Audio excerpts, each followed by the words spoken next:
Bonjour à tous, merci d'être si nombreux en cette fin de matinée pour le webinaire que nous vous proposons avec Christian Norman pour le webinaire organisé par l'Endosphère au sujet de PEF2, l'entreprise qui a été créée et qui est présidée par Christian Norman et qui nous fait l'honneur et le plaisir d'être présent ce matin pour vous présenter PEF2 dans le cadre de ce webinaire consacré au financement de la performance énergétique dans le résidentiel.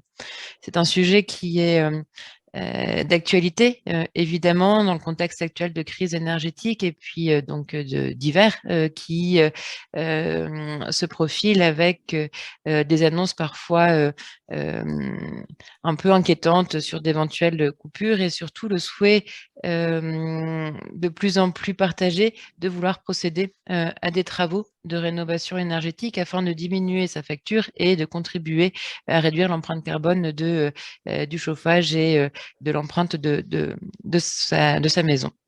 Ce sujet qui est d'une actualité criante est également un sujet de fond, un sujet de longue haleine qui nécessite des investissements importants et c'est tout l'objet et c'est toute la raison d'être de PEF2. Donc Christian Norman nous fera la présentation en ce webinaire.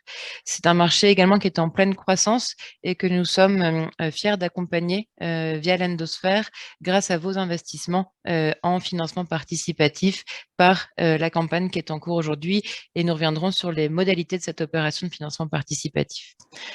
La présentation donc débute par le panorama du marché et la présentation de PEF par Christian Norman. Je reprendrai ensuite la main sur la campagne de financement participatif et ses modalités, puis nous répondrons à vos questions dans le temps imparti, donc 45 minutes de webinaire prévu aujourd'hui. Je laisse la main à Christian Norman et reprendrai le fil pour le volet participatif. Merci beaucoup. Merci beaucoup, Laure. Merci d'avoir organisé ce webinaire. Bonjour tout le monde. Dommage qu'on n'a pas l'occasion de voir tout le monde, mais merci de prendre sur votre temps. Je suis danois. Vous allez détecter un accent chez moi. Je suis désolé. Ça fait 25 ans que je suis en France. Je n'arrive pas à m'en débarrasser. J'espère que vous allez m'en excuser. Donc, je vais vous parler de notre marché, la rénovation énergétique en France. Je vais vous parler de PEF2, de notre rôle sur ce marché-là, de nos ressources, de notre développement. Je vais vous donner quelques chiffres. Et puis finalement, notre engagement en tant qu'acteur responsable. Alors, comme disait Laurent en introduction, tout le monde parle de la transition énergétique, tout le monde parle de la rénovation énergétique. Il est impossible d'ouvrir un journal sans entendre parler de la transition énergétique. C'est un sujet dans l'air du temps, comme on dit. Alors, la France, depuis quelques années déjà, a pris des engagements forts, une volonté de réduire les émissions de gaz à effet de serre. Je pense aux engagements pris au sein des différents COP, notamment le COP de Paris, avec des ambitions très fortes et force est de constater que nous avons du retard par rapport à ce plan. Et je pense à l'adhésion de la France aux différents objectifs des Nations Unies, les 17 objectifs de développement durable.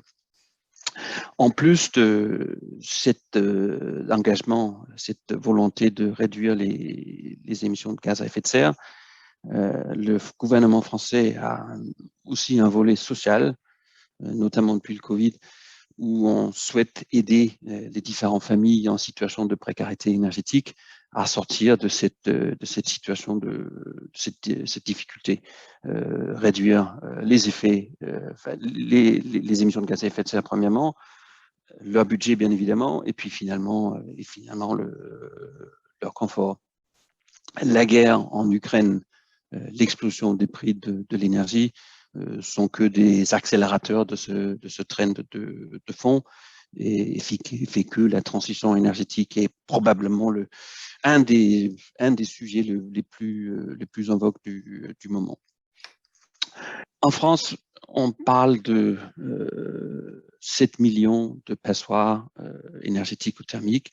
Vous savez tous qu'on a aujourd'hui les étiquettes énergétiques sur tout, y compris nos logements.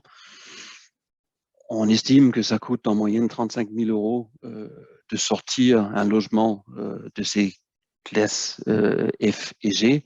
Donc 7 millions multipliés par 35 000, ça fait un chiffre hallucinant. On parle probablement de 250 milliards si on veut effacer ou éliminer les passoires énergétiques en France. Nous, ça aurait été bien si notre marché était les 250 milliards, mais c'est un peu plus modeste que ça. Donc, pour pallier à cette ambition du gouvernement que j'exprimais tout à l'heure, on a créé ce qu'on appelle MaPrimeRénov', qui est une subvention d'État administrée par l'ANA et dotée d'un budget de à peu près 2 milliards et demi par an. La deuxième aide importante en France est ce qu'on appelle les certificats d'économie d'énergie, sur laquelle nous ne sommes pas encore, qui est un dispositif qui existe depuis 2005 et qui, en gros, sans rentrer dans le détail, est une espèce de bonus-malus financé par les vendeurs d'énergie sale. Donc, en gros, c'est financé par nous tous quand nous faisons le plein de notre voiture. Mais donc, c'est estimé en 2023 un budget global de entre 6 et 7 milliards d'euros, mais qui vont pas exclusivement au secteur résidentiel, c'est également l'agriculture, le transport, l'industrie, le tertiaire, etc. Mais on peut estimer que la partie du budget des certificats d'économie d'énergie en 2023 est à peu près de 2 milliards. Donc, si on additionne MaPrimeRénov', une subvention d'État, et ces fameux C2E, on arrive à ce que je définis comme étant notre marché de à peu près 4 milliards et demi par an.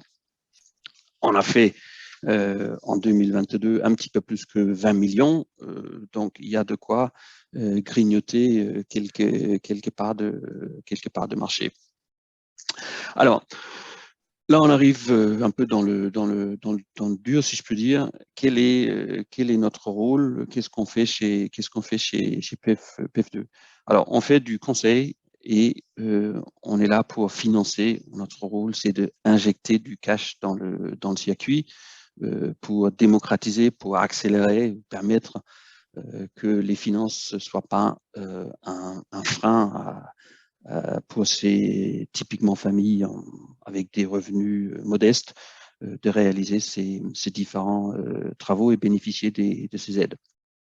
Notre rôle, notre activité en réalité est très simple. On fait le relais entre le moment où un installateur il a fait ses travaux et que l'État verse la prime. Il se passe un laps de temps entre ces deux moments-là et PF2 est là pour faire le pont. Alors, ça veut dire quoi? Ça veut dire que, premièrement, on parle des subventions qui sont acceptées. Ça veut dire qu'un bénéficiaire sur le portail de l'ANA va fournir un certain nombre de pièces justificatives et faire sa demande de subvention. Une fois que l'ANA, et uniquement une fois à ce moment-là, l'ANA va émettre ce qu'on appelle une lettre d'octroi qui va détailler le montant, le type de travaux qu'un bénéficiaire peut bénéficier.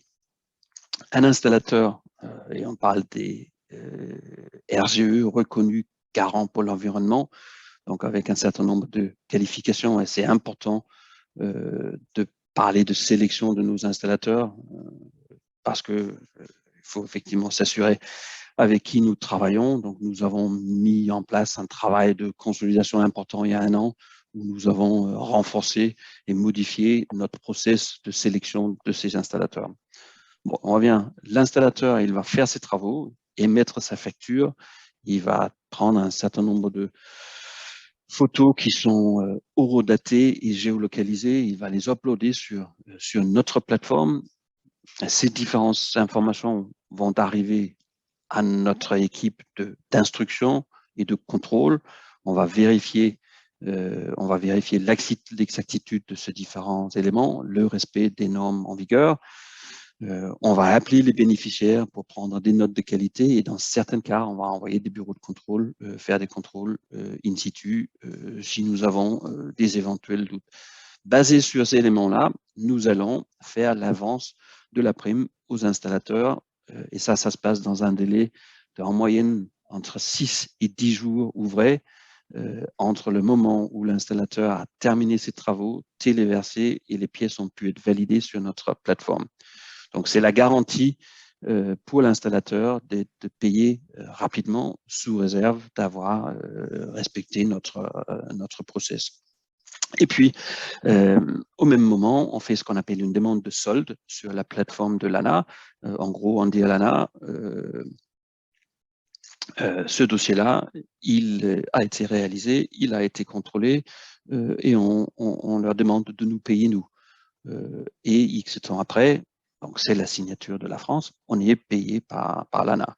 Donc c'est ça notre modèle et c'est ça notre rôle de faire l'avance aux installateurs une fois que l'installation a été réalisée, qu'il a été contrôlé, et X temps après, typiquement dans notre BP, c'est 90 jours, donc ce sont des avances relativement courtes, mais ça évite aux installateurs qui n'ont pas forcément le PFR nécessaire pour faire un crédit long, d'un côté, et ça évite aux bénéficiaires en situation de revenus modestes, typiquement, de mettre la main à la poche et pas faire l'avance d'une subvention auquel ils sont droits. Donc voilà pour notre rôle. Qu'est-ce qu'on a fait? On a commencé à faire les premiers dossiers en février 2021. Donc l'année dernière, nous avons fait un peu moins de 1500 dossiers.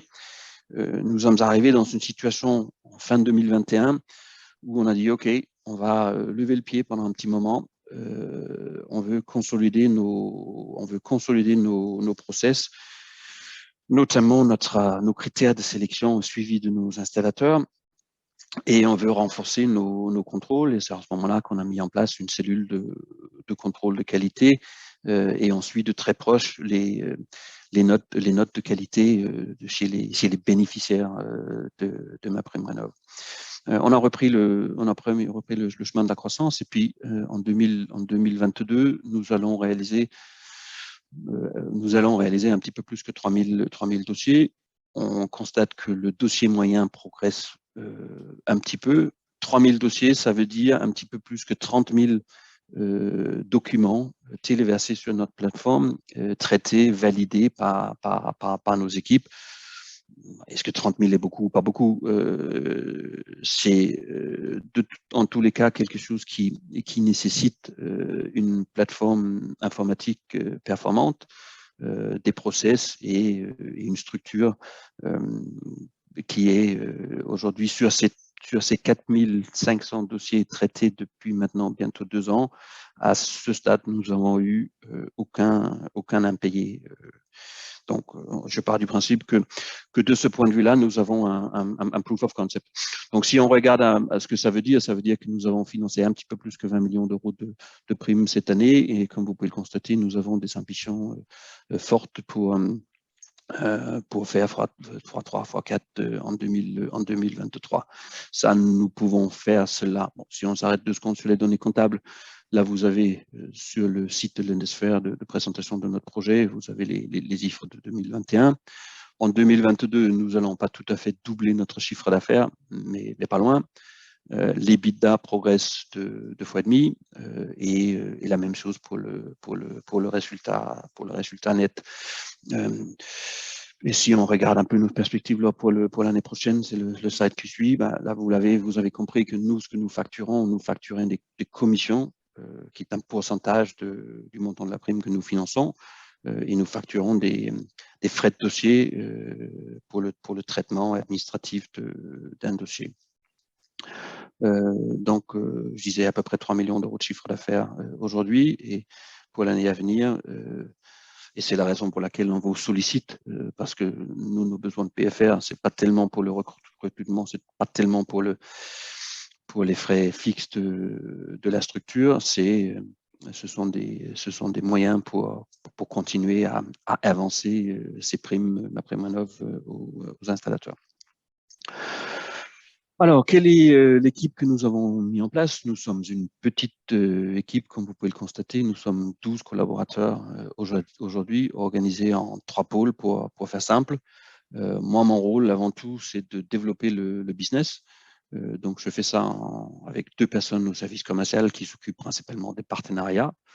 Et puis, à partir de janvier, il y a une personne qui va nous rejoindre pour la partie marketing, communication, RSE, qui devient un sujet important. Deuxième pôle, on appelle ça la production. Donc, c'est l'instruction, le contrôle et le recouvrement des dossiers, qui est chapeauté par Carole Marafa, qui nous a rejoint en début d'année et qui est la responsable sur notre site à Senlis, dans l'Oise, où on est aujourd'hui structuré d'une manière où, en fonction des flux de dossiers, on peut relativement vite rajouter des positions en fonction de une personne traite en moyenne X dossiers par jour. Donc, c'est non pas que mathématique, mais on est structuré pour pouvoir ajouter suffisamment de positions pour faire face à un flux de dossiers en forte augmentation.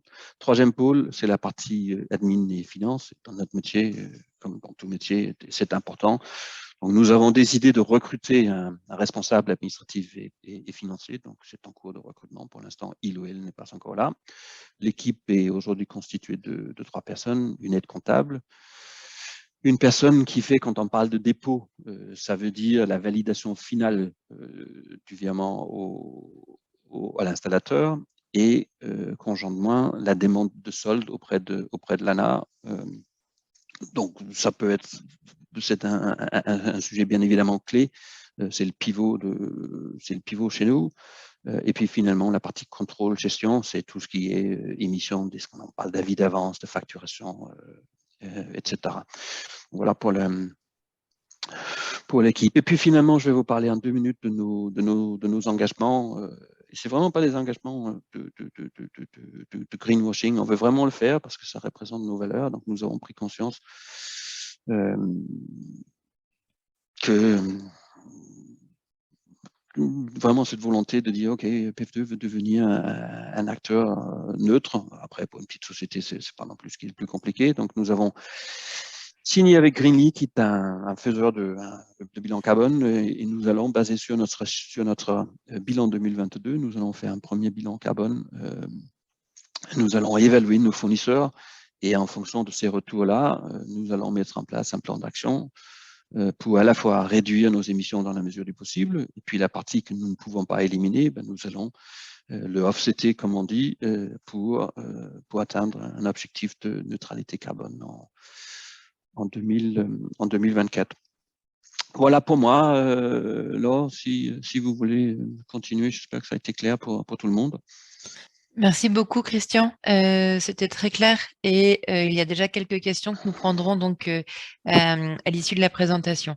Nous avons le plaisir d'accompagner PEF2 dans ses ambitions de croissance, puisque PEF2 répond déjà entièrement et totalement dans sa raison d'être et dans ses missions à l'accompagnement et au financement de la transition énergétique. Et une transition énergétique qui est là au plus près de chaque citoyen, puisqu'elle concerne directement la maison, l'habitat dans lequel on vit au quotidien. Ça faisait donc pour nous, une diversification sectorielle dans ce que vous avez peut-être l'habitude de voir sur la plateforme en termes d'accompagnement de projets d'énergie renouvelable. Là, c'est vraiment un financement qui permet d'économiser de l'énergie, d'économiser des émissions de CO2 et d'améliorer le confort et les conditions sanitaires parfois des personnes qui habitent dans des passoires énergétiques. Donc, un volet à la fois énergétique, social, sociétal évident dans cet accompagnement de PF2 qui est par ailleurs une entreprise solide avec une santé financière et des perspectives qui correspondent à nos critères de sélection financiers qui sont des critères initiaux et sur lesquels on repose l'ensemble des financements participatifs que nous vous proposons en ligne. Voici donc très brièvement les modalités de la campagne que nous avons lancée il y a une dizaine de jours sur l'Endosphère. C'est donc une campagne de financement participatif qui vise à accompagner la croissance de PEF2. Donc Christian vient de nous expliquer les fondamentaux et les perspectives, et qui résulte d'une analyse approfondie que notre équipe a réalisée, à la fois sur la santé financière et comptable actuelle de la société PF2, sur son business plan dans les 3 années qui viennent, donc les 3 années de la durée de l'investissement que nous proposons, avec ce qu'on appelle des crash tests, donc des sensibilités du business plan sur le nombre de dossiers accompagnés et la capacité de PF2 à accompagner ces dossiers pour assurer sa bonne rentabilité. Et ensuite, une analyse qui va un peu au-delà, qui s'appuie aussi sur le contexte et sur le marché de PF2, en l'occurrence une contrepartie étatique, hein, puisque l'ANA est une agence d'État avec des subventions octroyées par l'État, donc une contrepartie solide en termes de signature et une très forte rentabilité par l'efficacité du dispositif et des process mis en place par PF2, avec des marges d'EBITDA que vous avez vues, hein, qui sont très bonnes, supérieures à 50% cette année et l'année dernière. En parallèle de cette analyse à la fois sur PF2, sur le marché et sur les parties prenantes du marché de PF2, nous avons mis en place des sûretés pour, voilà, dans chaque dossier, il peut y avoir des aléas. Donc, nous mettons en place des sûretés, en l'occurrence un nantissement de premier rang des titres de la société PF2 et une caution solidaire de 2 des 3 actionnaires, donc les 2 actionnaires principaux et majoritaires de PF2. Donc, cet ensemble d'analyses et de sûreté font de cette campagne une campagne aux fondamentaux solides, avec un objectif de collecte fixé à 8 millions d'euros qui sera réalisé en plusieurs tranches. Et la première tranche aujourd'hui de 1,5 million d'euros qui pourrait être déplafonné à 3 millions en fonction de la dynamique et actuellement en cours de collecte. Cette opération de financement participatif, c'est une émission d'obligations simples par la société PF2, donc directement au niveau corporate, au niveau de PF2, avec un taux d'intérêt annuel proposé à 6,75% sur 3 ans, avec un remboursement semestriel, intérêt et capital. Et je propose là un échéancier, une simulation en tout cas d'un investissement de 10 000 euros en ligne. Donc cette campagne a été ouverte depuis le 22 novembre. On est quasiment aujourd'hui à 600 000 euros investis par plus de 580 personnes. Donc une belle dynamique de campagne pour une opération qui et c'est vrai, c'est tout l'objet de ce webinaire, fait une diversification sectorielle pour l'endosphère et donc avec un enjeu également de pédagogie et d'explication. Et c'est tout l'objet de ce webinaire ce matin. La première tranche sera clôturée le 22 décembre avec la capacité éventuellement de la prolonger d'un mois en fonction de l'objectif de l'opération. Cette prolongation ne change rien évidemment pour ceux qui auront investi dans la première phase. Et ça, ceux qui ont l'habitude d'investir via l'endosphère connaissent le mécanisme. L'échéancier ne bouge pas même si on prolonge l'opération. Donc, c'est une collecte qui est ouverte à tous. Il n'y a pas de restriction géographique pour cette opération. Il n'y a pas de montant maximum non plus d'investissement. Avec des investissements à partir de 100 euros pour cette opération. Une obligation, le nominal est fixé à 100 euros. Là, vous avez la simulation d'un investissement pour 10 000 euros qui est en brut, hein, évidemment. Et puisqu'il y a des prélèvements à la source qui s'opèrent et qui sont réalisés par l'endosphère, et donc l'échéancier est brut.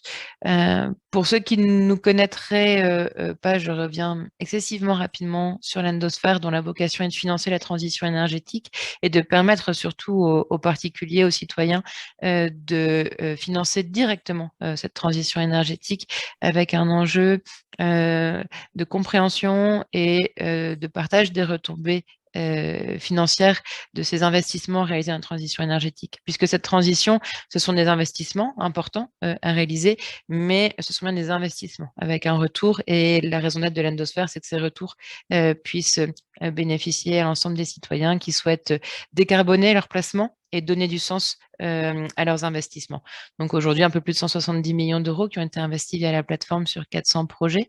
Et Nous avons également été plateforme labellisatrice financement participatif pour la croissance verte, qui est un label du ministère de la Transition énergétique que nous avons octroyé à PEF2, puisque le financement participatif pour PEF2 rentrait pleinement dans le référentiel et dans les objectifs du label. Un peu plus de 25 000 personnes aujourd'hui et 80 millions d'euros qui ont été reversés à la fois en capital et en intérêt à date via l'Endosphère. Sur le fonctionnement très concret de la plateforme, pour ceux d'entre vous qui ne sont pas déjà des inscrits et des investisseurs, la première étape, c'est de créer un compte sur l'Endosphère. Vous verrez, c'est en haut à droite sur le site. Commencer à créer un compte et entrer les éléments de connaissance du client qui sont une obligation réglementaire et également répondre à un questionnaire d'adéquation qui nous permet de vous proposer des projets en fonction de vos attentes et de vos souhaits et de vos objectifs d'investissement. Ensuite, vous pouvez vous rendre sur la page en ligne qui est dédiée à PEF2. Donc, comme je disais, comme c'était indiqué tout à l'heure, www.lendosphère.com/PEF2. Le lien est juste en dessous de la slide que vous voyez là. Et pouvoir ensuite donc créditer votre compte à partir de 100 € si vous souhaitez investir dans PEF2 sans frais. L'ensemble de l'inscription et du suivi des investissements est gratuit pour les investisseurs. Ensuite, les remboursements seront gérés par l'Endosphère et crédités directement sur votre compte en ligne. Vous pouvez ensuite soit les réinvestir sur des projets que nous présentons au fil de l'eau, soit les récupérer sur votre compte bancaire pour l'utiliser comme bon vous semble. Et la fiscalité, donc j'y reviens, le prélèvement forfaitaire unique qui s'applique sur la partie des intérêts que vous percevez, avec la possibilité, si vous êtes dans la catégorie éligible, d'être exonéré de l'impôt sur le revenu, donc des 12,8% de ce PFU. Nous mettons à disposition chaque année, en début d'année, l'imprimé fiscal unique qui vous permet de vérifier votre déclaration de revenus et valider l'ensemble des prélèvements qui ont été opérés par l'Endosphère pour le compte du Trésor chaque année. C'est l'ensemble des modalités de cette campagne de financement participatif et je vois que vous avez été très nombreux à poser des questions que nous allons pouvoir prendre désormais pour tenir le timing. Les premières questions s'adressent à vous, Christian, notamment sur la sélection des installateurs. Donc, comment sélectionnez-vous les installateurs et est-ce que vous aidez les bénéficiaires finaux, donc ceux qui font les travaux, à établir les dossiers de demande d'aide? Alors, deux questions. Première question sur la sélection. On est devenu en peu de temps un acteur un peu connu sur ce marché-là, ce qui veut dire que la plupart des installateurs nous sont envoyés par des acteurs qu'on connaît déjà. Donc, on demande toujours une forme de référencement. On se renseigne sur leur réputation sur le marché. Après, nous travaillons avec CreditSafe, donc un contrôle de crédit classique. Et puis finalement, nous avons un process un certain nombre de questions liées à l'ouverture de compte qui est assez classique. Depuis quand existe l'entreprise, quelle est la formation du responsable, depuis combien de temps il est sur le marché des travaux. On se renseigne sur la réputation de ces installateurs auprès des grossistes du marché, auprès des délégataires des C2E sur le marché. Et finalement, on fait souvent un check de leur réputation, comme on dit, donc quelle est la réputation sur Internet. Et finalement, ceux avec qui on démarre, on travaille toujours sur une période test de 3 mois avec un encours limité, un premier retour d'expérience des bénéficiaires et en fonction de ces données-là, on décide ou pas d'aller plus loin et d'augmenter l'encours. Première question. Et la deuxième question, c'était sur quoi demain? Est-ce que vous aidez l'installateur à établir les dossiers de demande? Alors, c'est typiquement des installateurs qui s'occupent de cette première partie. Maintenant, ça nous arrive parfois d'aider un bénéficiaire direct parce qu'il peut avoir eu une réponse un peu bizarre de la part de l'ANA, auquel cas on va effectivement l'aider typiquement à modifier ou à corriger. Mais donc, sur les 3000 dossiers financés en 2022, cela représente peut-être 100 cas. Très clair. Les frais de dossier de PEF2, à qui sont-ils facturés et quel est leur pourcentage? Alors, on fonctionne sur un modèle où on facture typiquement 12% brut du montant de la prime et 90 euros de frais de dossier qui sont facturés à l'installateur. Très clair. Est-ce que vous conseillez les bénéficiaires sur le contenu technique de leurs opérations? Non. Nous, on est là pour s'assurer que les normes soient respectées. On est là pour s'assurer que le sérieux des installateurs. On peut être là en cas de dispute. Il peut y avoir un SAV qui pose problème. Il peut y avoir l'ANA va mandater des bureaux de contrôle, Bureau Veritas, on parle de contrôle in situ, et on est mandaté par le bénéficiaire. Donc, en cas de conflit, ça nous arrive d'assister les bénéficiaires pour régler leurs problèmes. Vous avez répondu directement en ligne sur les C2E, mais peut-être pour s'assurer que tout le monde a la réponse. C'est un marché sur lequel vous pensez vous positionner à partir de l'année prochaine? Voilà, on est en train de tester. On a un test en cours qui va se terminer à la fin du premier trimestre. Ce test semble être concluant. Nous, comme je disais, notre rôle, c'est d'injecter du cash dans le circuit, mais c'est aussi notre rôle de nous assurer que nous avons un retour sur investissement maximal. Donc, à nous d'orienter les flux soit vers MaPrimeRénov', soit vers les C2E pour avoir une deuxième jambe, si je peux dire, en fonction des taux, en fonction des délais de règlement et en fonction des sûretés.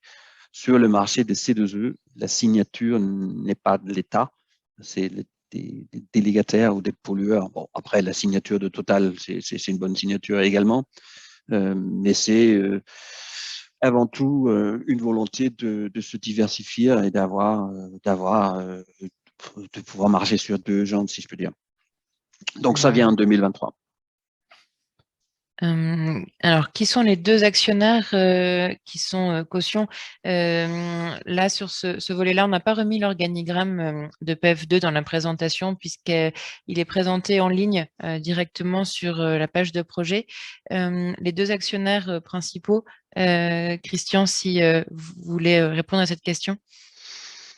Alors, les deux actionnaires principaux sont moi, en partie via mon holding, et Présence Capital Partners, qui pour beaucoup ont assuré et continuent à assurer l'ingénierie financière.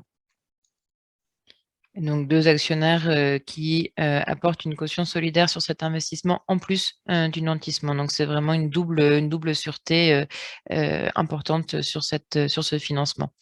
Les postes d'utilisation des fonds levés, cette campagne a vocation à accompagner la croissance de PEF2 et donc de pouvoir alimenter le nombre d'avances qui sont réalisées par PEF2 et d'une façon plus minime les charges fixes qui sont finalement assez limitées, hein, comme vous l'avez vu. C'est vraiment un enjeu de volume, mais surtout d'automatisation et de process pour pouvoir gérer un nombre de plus en plus important de dossiers sans avoir besoin d'équipes pléthoriques et de coûts fixes et de CAPEX très importants.